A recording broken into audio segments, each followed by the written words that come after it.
Teve um concurso, pessoal, há 2 anos atrás, agora eu não me lembro bem, que foi em Santa Catarina. E a casa do concurseiro fez um pré-prova lá em Santa Catarina. Eu acho que era TR alguma coisa, tá? Era um desses concursos.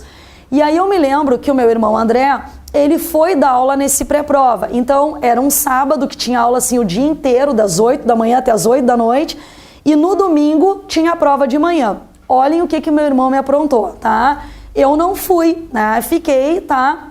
Tava dormindo, era sábado, né? Tava dormindo ali um pouquinho mais, né? Porque quem tem filho pequeno, né? Dormir não nos pertence, né? Então, o dormir a mais é 8h30, estourando 9 horas, assim, trifaceira, né? Aí, pessoal, o que acontece? Meu irmão me liga, 300 alunos, tá? O meu irmão não me avisou e me ligou da aula. Mana, rápido, uma dica aqui. Pessoal, eu tava dormindo, então eu não tava entendendo nem o que tá acontecendo. André, só um pouquinho, o que tá acontecendo? Onde é que tu tá? Do que tu tá falando? Né? Que dica aqui? O que tu tá dizendo? E o André, pessoal, ele é tripão duro, né? Mas ele é pão duro com algumas coisas, com outras ele é absolutamente mão aberta. Mas ele, mana, rápido, né? Eu tô no celular e eu disse, André, eu não tô entendendo nada do que tu tá falando. Pessoal, eu acordando, sabe aquela voz, sabe aquela coisa assim? Aí o André assim, Alessandra, tu tá no Viva Voz. Eu digo, André, eu vou te matar quando tu voltar, né? Daí, pessoal, eu tinha que tirar um negócio da cartola, assim, né? Porque me pegou de surpresa. E eu disse assim, pessoal, né? Vai a dica aí do parágrafo 10º do artigo 14. Vocês não acreditam que caiu nos direitos políticos o parágrafo 10º do artigo 14? Olha, pessoal, como eu fiquei feliz. E parecia que eu tinha sonhado com a questão, porque eu disse bem assim, ó. Pessoal, vai cair assim pra vocês, né? Porque, tipo, na hora me veio negócio na cabeça, eu digo, se caiu ou não cair azar, é o que me veio na cabeça, né? Aí eu disse assim, vai cair assim pra vocês. O mandato eletivo poderá ser impugnado. Pontinhos. Aí tinha que botar a Justiça Eleitoral. No prazo de pontinhos, 15 dias, contados da pontinhos diplomação. Vocês acreditam que até os pontinhos caiu? A pergunta era assim, ó. Era exatamente assim. O mandato eletivo poderá ser impugnado. Aí tinha as alternativas. Justiça Eleitoral, Justiça Estadual, Justiça Federal, né? Tinha várias justiças. No prazo de 15 dias, 20 dias, 10 dias, 5 dias, que daí tinha que botar os 15 dias, contados da diplomação, da data da posse, do dia da eleição, do registro da candidatura, né? E aí o aluno ele tinha que preencher exatamente como estava escrito na Constituição. Eu dei 2 dicas e acertei 50%, né? Porque a primeira dica que eu dei, que foi a dica do plebiscito, do referendo, que é uma coisa que cai bastante, não caiu, mas essa segunda dica, pessoal, que ela até cai, mas ela não é muito comum, mas eu fiquei tão faceira, ela caiu igual. Então eu digo assim, quem escutou aquele telefonema, que foi muito providencial, tipo, ganhou uma questão do domingo ali do concurso, né? Tem que ver a quantidade de e-mails, pessoal, que eu recebi dizendo, valeu muito a pena lhe acordar. Foi muito legal, assim, né? Valeu muito a pena lhe acordar no sábado, né? Porque a gente fica feliz, né? Porque é tão difícil, assim, a gente saber o que vai cair. A gente, enquanto professora, a gente tem aquelas ideias, né, das coisas que mais caem. Agora, tu dá uma dica um dia antes do concurso e certa, né, eu fiquei bem faceira. Bom, vamos dar uma olhada no 11º. O 11º, ele diz que a ação de impugnação de mandato tramitará em segredo de justiça, respondendo o autor na forma da lei, se ela for uma ação temerária ou de manifesta má-fé. Na verdade, pessoal, significa dizer, aqui no exemplo da colega Sabrina, né? Eu tô com a minha memória fraca, porque, né, não tô guardando o nome. No exemplo da colega Sabrina, significa dizer que essa ação, pessoal, ela não é aberta à população em geral, né? Ela é uma ação que ela vai correr em segredo de justiça, porque as ações, conforme a gente sabe, está previsto na Constituição, os atos da justiça, eles são públicos, né? Qualquer pessoa pode assistir uma audiência, um tribunal do júri, salvo se o caso em questão discutido, ele está em segredo de justiça. Por exemplo, na Justiça Estadual, processos da vara de família, né, eles correm todos em segredo de justiça. Vara da infância e da juventude, tudo em segredo de justiça. Porque, pessoal, imagina na vara de família, né? Eu fiquei sabendo, estou dando um exemplo hipotético, que o meu vizinho do 401 traiu a esposa com a vizinha do 402 e a esposa pediu o divórcio. Eu penso, não posso perder essa audiência, vai bombar, né? Não, né? Imagina a intimidade das pessoas, né? Os vizinhos tudo lá, e aí, né? Vamos aos detalhes sórdidos, né? Não dá, é a intimidade da pessoa, por isso que é segredo de justiça. Nesse exemplo aqui, não é por questão de intimidade, mas é por questão de preservar a própria questão da moralidade da pessoa. Em termos de direitos políticos, né, a gente fala às vezes coisas, estou dizendo os candidatos, né, os oponentes, maiores barbaridades, olha, fez isso, fez aquilo, fez aquele outro, e talvez tu não consiga provar nada. E se fosse aberto à população, com certeza a imagem da pessoa já sairia comprometida. Então a ideia é, só as partes e os seus advogados têm acesso para preservar a questão da moralidade da pessoa. E ainda a lei, ela dá um recado.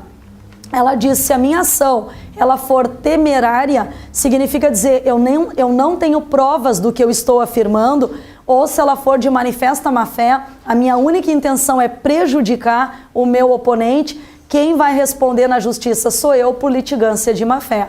Deu para entender, pessoal? Significa dizer, entra, mas entra com fundamento. Porque se tu entrar com uma ação e tu não tiver provas daquilo que tu está afirmando, quem vai sofrer um processo, na verdade, é o autor da ação, tá? Bom, visto isso aqui, vamos ao artigo 15.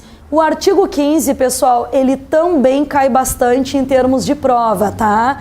E o artigo 15, ele diz assim, é vedada a cassação de direitos políticos cuja perda ou suspensão só se dará nos seguintes casos. Pessoal, a gente escuta, ontem mesmo, ouvindo rádio, eu escutei um jornalista falando da cassação do mandato de um deputado. Essa expressão, ela é totalmente inadequada. Se usa ela na prática, mas em termos de concurso público, ela é proibida.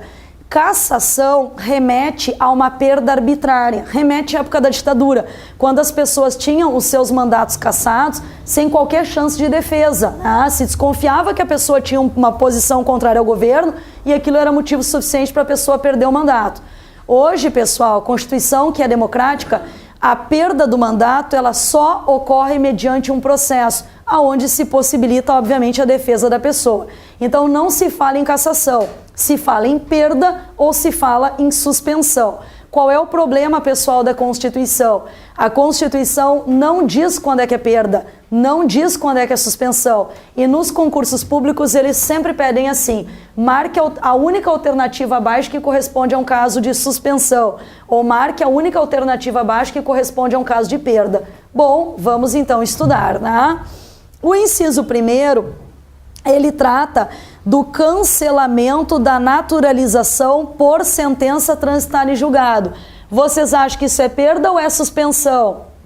Cancelamento de naturalização por sentença transitada em julgado. Se uma pessoa teve a naturalização cancelada, ela voltou a ser o quê? Estrangeiro. Logo, ela perdeu os direitos políticos no Brasil, tá? Então, sem sombra de dúvida, o primeiro caso é um caso de perda, né? Se tornou estrangeiro, não tem mais direitos políticos no Brasil. Inciso 2º, incapacidade civil absoluta. Não me respondam ainda. Eu vou ler para vocês o artigo 3º do Código Civil, que diz quem são os absolutamente incapazes, tá? O artigo 3º diz assim, são absolutamente incapazes os menores de 16 anos, os que por enfermidade ou deficiência mental não tiverem o necessário discernimento para a prática dos atos, ou aqueles que por uma causa transitória não puderem exprimir sua vontade. Vocês acham que a incapacidade civil absoluta é um caso de perda ou é um caso de suspensão? Suspensão, porque está dito ali que absolutamente incapaz também são as pessoas que transitoriamente não podem exprimir sua vontade. Uma pessoa que sofre um acidente e fica numa situação de coma, a família pode interditar e comunica essa interdição à justiça eleitoral. A justiça, pessoal, suspende os direitos políticos da pessoa, mas é uma coisa temporária. Se a pessoa recuperar...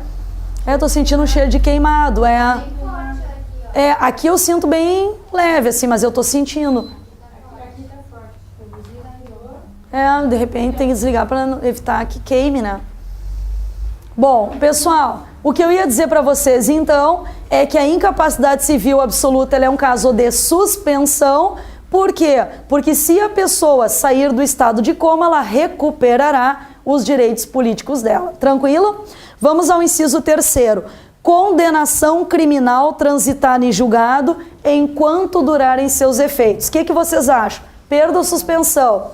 Suspensão. Condenação criminal enquanto transitar em julgado, enquanto durarem seus efeitos. Significa dizer, depois que a pessoa cumpriu a pena, ela recupera os direitos políticos dela.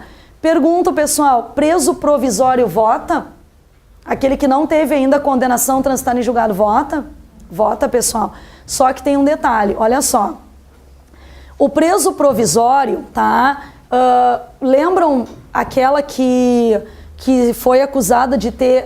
Porque agora eu não posso nem usar o exemplo do goleiro Bruno, né? Porque se bem que eu não sei se a sentença dele já transitou em julgado, mas o exemplo daquela que matou, que eu acredito que não, aquela que é acusada de ter matado o marido, o executivo da IOC, tá? Eu não sei o nome dela. Ela tá presa, tá? Ela, pessoal, como não foi ainda condenada, e muito menos com sentença transitada em julgado, ela vota, só que tem um problema. Como ela está presa, o Estado não tem um aparato policial suficiente para conduzir cada preso provisório até a sessão eleitoral. Imagina a tamanha mobilização que teria para isso, né? E o gasto de dinheiro. Então, como o Estado não tem condições de levar o preso provisório até a sessão eleitoral, eles acabam justificando no próprio presídio a ausência. Só que a Justiça Eleitoral se deu conta de um detalhe. A quantidade de presos provisórios aguardando julgamento é gigantesca, é muita gente. Então, o que a Justiça Eleitoral tem feito, pessoal? Nas eleições, que são eleições assim presidenciais, naquelas que têm, né, um porte maior, a Justiça Eleitoral tem levado as urnas até os presídios, justamente para possibilitar que essas pessoas que não foram condenadas exerçam o seu direito de cidadão, porque até que salve o contrário, elas não podem, né, digamos, estar sendo condenadas por aquilo que ainda não teve julgamento, e a questão também de não perder esse contingente de votos que é muito grande, e que com certeza eu acho que um dos motivos maiores é esse, né, para evitar essa perda gigantesca de votos, tá? Então, preso provisório, voto. Que não vota é o que tem condenação transitando em julgado. O inciso 4º, por enquanto, eu vou pular, porque ele tem uma polêmica, tá? O inciso 5º. O inciso 5º, ele diz ali, improbidade administrativa nos termos do artigo 37, parágrafo 4º. Se vocês derem uma olhada no artigo 37, parágrafo 4º, trata dos crimes de improbidade administrativa. E aí, pessoal, diz bem claro o 37, parágrafo 4º. Os atos de improbidade importarão na suspensão dos direitos políticos, no ressarcimento ao erário, na forma e gradação previstas em lei, sem prejuízo da ação penal cabível. Então, improbidade é caso de suspensão. Tranquilo até aqui? Agora o inciso 4º. O inciso 4º é um abacaxi, pessoal. O inciso 4º, ele diz ali, ó, recusa de cumprir obrigação a todos imposta ou prestação alternativa nos termos do artigo 5º, inciso 8º. O artigo 5º, pessoal, inciso 8º, ele trata da chamada escusa de consciência, né? Então ele diz assim, que ninguém será privado de direitos por motivo de convicções políticas, religiosas, filosóficas, a menos que invoque essas convicções para deixar de cumprir uma obrigação que a todos é imposta e se recuse a cumprir uma prestação alternativa nos termos da lei. Então, olhem o problema que existe aqui. Um rapaz, por exemplo, foi convocado para prestar o serviço militar obrigatório, tá? Ele alega imperativo de consciência. Ele diz, serviço militar obrigatório? Não posso, minha religião não permite. Se a religião dele não permite, ele não vai ser forçado. Será dado a ele um serviço alternativo. Aí ele diz assim, serviço alternativo? Também não posso, minha religião não permite. A religião dele não permite nada, pessoal, nem os serviços principais e nem os alternativos. Uma religião muito zen, né? Só que a minha pergunta é, ele está se recusando a cumprir algo que é imposto, né? E aí a pergunta é, será que isso é um caso de perda ou será que é um caso de suspensão? Pessoal, vocês devem cuidar qual é a banca do concurso de vocês, tá? Porque o que acontece? Se a banca for CESP, que eu acho difícil, tá? Se a banca for CESP, a resposta é perda, porque a CESP entende que é perda e não volta atrás. Eles têm... Oi? É a CESP. O André trouxe uma questão pra gente esses dias da CESP, que falava em relação a esse artigo e sobre perda definitiva. E era perda, né? Provavelmente era... Gerou polêmica no Pessoal, mas e o que estava no gabarito? Estava como correto que era definitivamente... Perda. Isso, porque a CESP, pessoal, é uma coisa incrível. A CESP entende que é perda, eles têm essa convicção e eles não mudam, tá? Então, se a banca de vocês for CESP, tem que marcar que é perda. Se a banca de vocês for FCC, vocês têm que marcar que é suspensão, porque a Fundação Carlos Chagas entende que é suspensão. Ah, professora, e não foi nenhuma das duas bancas. Pessoal, quero todo mundo olhando para cá. Se não for a CESP e se não for a FCC, que essas duas a gente sabe bem quais são os posicionamentos, tá? Foi FDRH, por exemplo, tá? Aí a gente tem que ver, eu sei que é chato que eu vou dizer, mas não tem outra alternativa. Tem que ver quem é o autor que eles estão indicando na bibliografia, no direito constitucional. Por quê, pessoal? Porque parece brincadeira, mas se vocês pegarem 10 livros de direito constitucional, 5 vão dizer que é perda e 5 vão dizer que é suspensão. Eu entendo que é suspensão. O meu irmão entende que é perda, né? Pelo menos a última vez que eu falei com ele entendia que era perda, né? Não sei se ele mudou o posicionamento. Mas eu entendo que é suspensão, porque eu entendo, pessoal, que não é uma medida eterna. Basta a pessoa cumprir o serviço alternativo que ela vai recuperar os direitos políticos. Não é uma medida eterna. Mas olhem como é polêmico. O Alexandre Moraes, que é um dos maiores constitucionalistas do Brasil, é um dos mais usados em concurso, ele entende que é perda. O José Afonso da Silva, que é outro autor do direito constitucional, entende que é perda.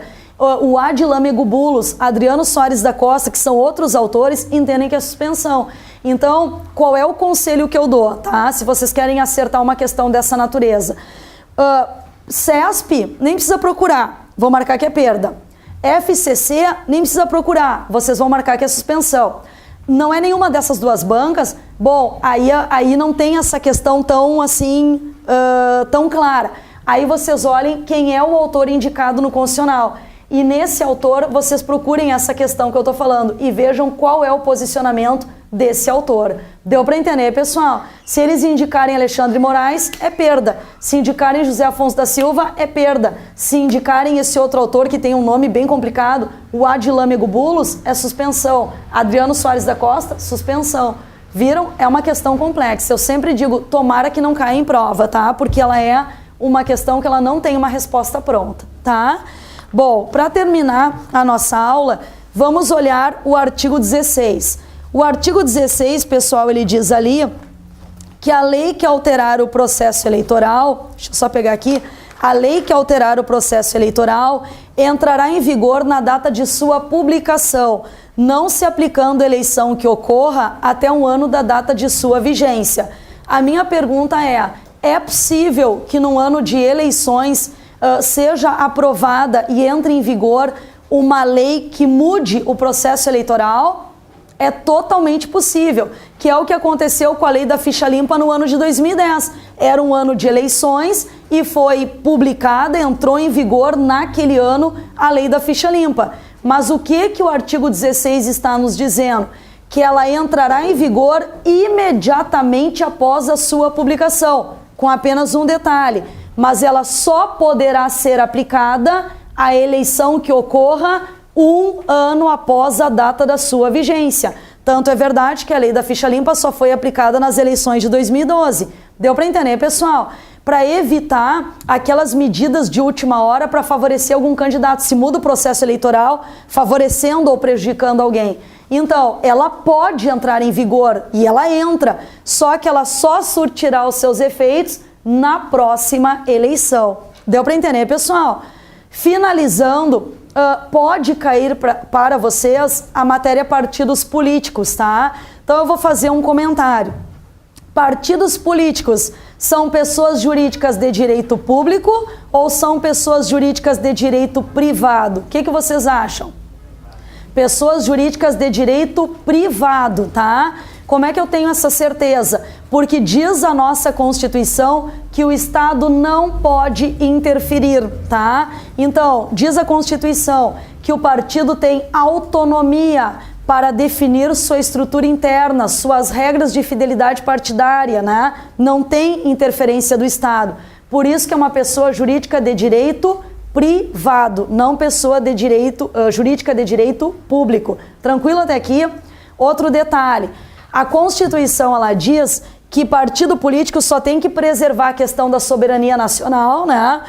O regime democrático, pluripartidarismo. A Constituição diz que no Brasil se adota o pluripartidarismo. Não é que nem alguns países que adotam o bipartidarismo, que só tem 2 partidos, os republicanos e os democratas, como é o caso dos Estados Unidos, né? Não, no Brasil é pluri, e na minha opinião é pluri em excesso, pessoal, né? Vocês não viram que como é que é o nome dela? Aquela que é do meio ambiente, a Marina Silva queria agora criar um outro partido, porque de acordo com ela, nenhum dos partidos que existe reflete o pensamento dela. Olha, pessoal, se cada pessoa vai pensar assim, quantos bilhões de partidos a gente vai ter, né? Quer dizer, nenhum partido tem o pensamento dela. Eu acho demais, assim, eu acho um absurdo a quantidade de partidos que se tem, tá? Outra coisa importante, só pode existir partido com caráter nacional.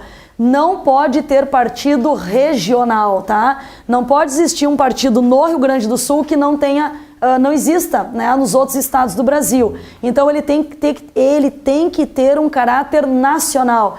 Tem que ter representatividade em outros estados. Não pode ser só no Rio Grande do Sul. Outro detalhe, pessoal. Partido não pode receber fundos, investimentos de entidades ou governos externos, estrangeiros, por uma razão muito simples. Se o partido fosse financiado por uma entidade ou por um governo estrangeiro, é óbvio, pessoal, que após colocar os seus políticos no cargo, esse partido teria que, né, uma prestação de contas lá com a entidade, né? O que vocês vão fazer, né, por nós, já que nós custeamos esse partido?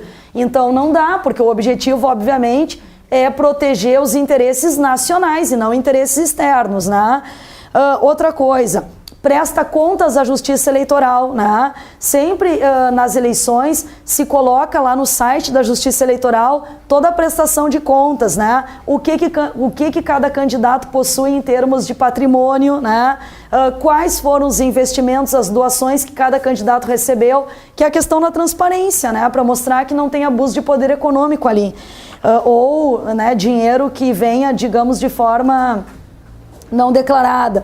Outra coisa importante, pessoal, partido político não pode ter organização paramilitar.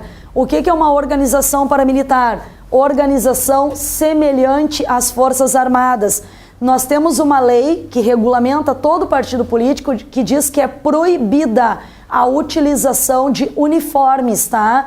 É proibida, pessoal, utilização de armas. É proibida regras de hierarquia que façam confusão com as Forças Armadas.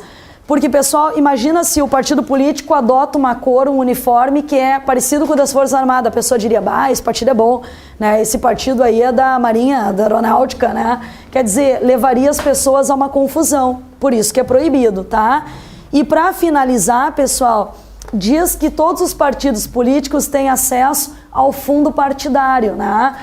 O fundo partidário é um fundo, pessoal, que arrecada, valores que são provenientes de doações, mas também valores que são oriundos das multas que são pagas quando a pessoa não vota e não justifica, né? Aí ela paga uma multa, que é um valor baixo, mas imagina quantos milhões de pessoas não votam e não justificam. Então, quanto que se arrecada em cada eleição? Esses valores, eles vão para um fundo, e esse fundo ele é distribuído entre os partidos, de acordo com a representatividade de cada partido.